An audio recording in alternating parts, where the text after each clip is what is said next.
Radhe Radhe friends, कैसे आप सब। आशा करती हूँ कि आप सब अच्छे होंगे। मैं भी अच्छी हूँ।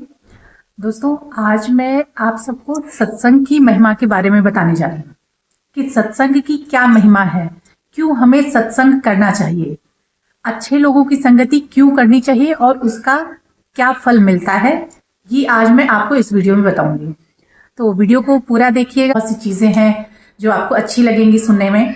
तो आप सभी से रिक्वेस्ट है कि अगर आप चैनल पर नए हैं तो प्लीज़ चैनल को सब्सक्राइब कर लीजिएगा और वीडियो को लाइक, शेयर और कमेंट ज़रूर करिएगा। चलिए वीडियो स्टार्ट करते हैं। एक मजदूर था। कहने को तो वो मजदूर था, लेकिन वो हमेशा महात्माओं का प्रिय रहा। वो हमेशा सत्संग सुनने जाता था। कहीं भी प्रवचन होता, कथा होती तो वो सुनने ज़रूर जाता था। तो वो बहुत से महात्मा ऐसे थे जिनका वो प्रिय शिष्य था। वो कहते हैं ना कि जो सत्संग सुनता है उसको ज्ञान भी उतना हो जाता है। तो कुछ ऐसा ही उस मजदूर के साथ में था। लेकिन उस मजदूर का एक नियम ये था कि वो जिसका भी बोझ उठाता उससे ये शर्त रखता कि या तो आप मुझे कथा सुनाइए और या फिर आप मुझसे कथा सुनिए, क्योंकि और कोई वहाँ महात्मा तो उपलब्ध होता नहीं था। जब आप बोझा लेकर जा रहे हैं तब कोई महात्मा तो उपलब्ध होगा नहीं। तो ये उसकी शर्त होती थी। जो इस शर्त को मानता था मजदूर उसी का बोझा उठाता था, बाकी लोगों को वो मना कर देता था। ऐसे ही एक दिन एक सेठ जी आए। सेठ जी को बड़ी जल्दी थी। उन्होंने फटाफट मजदूर को बोला कि तुम बोझा लेके चलो, मुझे फला जगह जाना है। मजदूर ने भी ध्यान नहीं दिया और उसने बोझा उठाया और सेठ जी के साथ में चल दिया।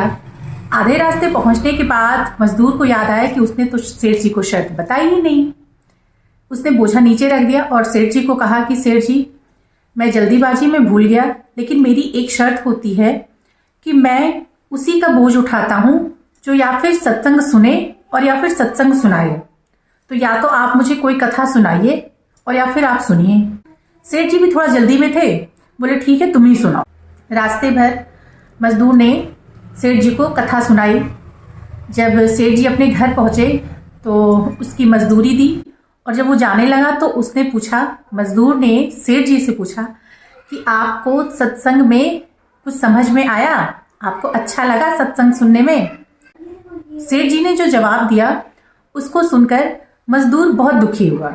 सेठ जी ने कहा, कैसा सत्संग, मैंने तो कुछ सुना ही नहीं, मुझे जल्दी थी और आधे रास्ते में मैं दूसरा मजदूर कहाँ से ढूंढता, इसलिए मैं तुम्हारी बात मान गया और बस हाँ हूँ करते हुए घर आ गया।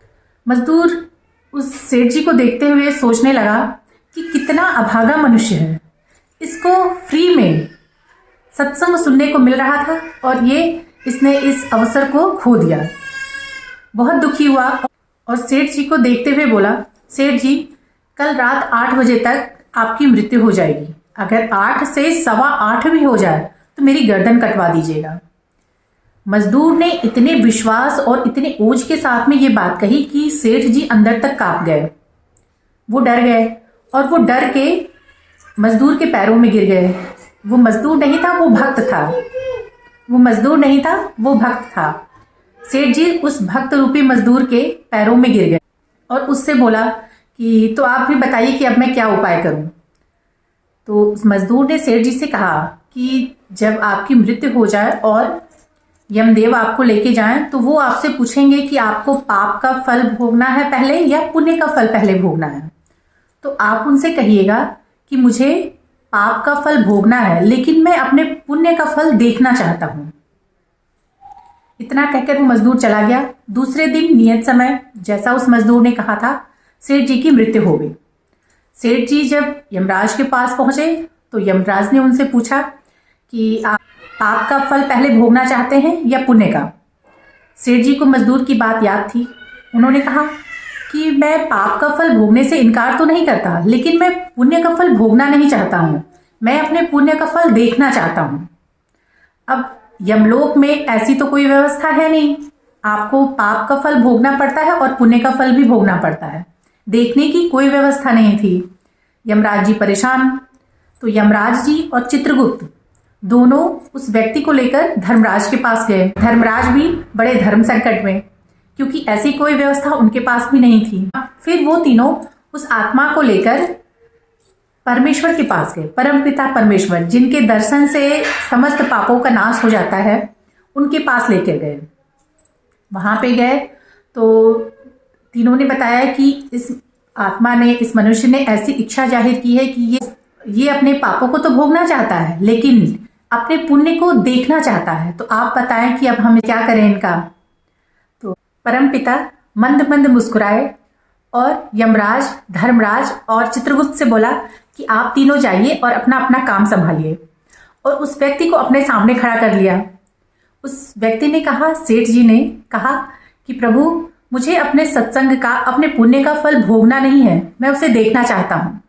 तो प्रभु ने कहा कि धर्मराज, यमराज और चित्रगुप्त तुम्हें आदर के साथ यहां लेकर आए हैं और तुम मेरे साक्षात दर्शन कर रहे हो। इससे ज्यादा तुम पुण्य का क्या फल देखना चाहते थे? एक घड़ी आधी घड़ी, आधी में पुण्य आध, तुलसी सत्संग साथ की, हरे कोटि अपराध। तो जो व्यक्ति 4 कदम चलकर, थोड़ा सा कष्ट उठाकर सत्संग में जाता है, यमराज उसका हाथ भी नहीं पकड़ सकते, उसका बाल भी बांका नहीं कर सकते हैं। सत्संग श्रवण की महिमा इतनी महान है कि सत्संग सुनने भर से पाप और संताप नष्ट हो जाते हैं। पाप करने में रुचि भी कम हो जाती है और धीरे धीरे समाप्त हो जाती है। बल बढ़ने लगता है और दुर्बलताएं कम होते होते धीरे धीरे समाप्त हो जाती हैं। तो दोस्तों, आपको ये कहानी कैसी लगी कमेंट बॉक्स में जरूर बताएं, और कहानियों के लिए हमारे चैनल को सब्सक्राइब करें और कमेंट में यस टाइप करें। राधे राधे।